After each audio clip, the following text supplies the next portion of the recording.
Friends नमस्कार. हे friend घेते एक शिडी तर 3000 रुपयाला पडते.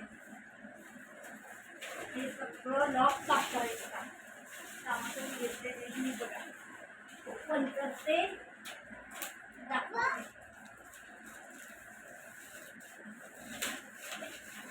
तू पण मजा करायला लागला आहे. हे बघा किती छान आहे. जरा पायऱ्या पायऱ्या मस्त आहेत. लाकडी काही टिकत नाही त्याच्यामुळे मी हे आता आणलेलं आहे. खूप छान कर ना लवकर.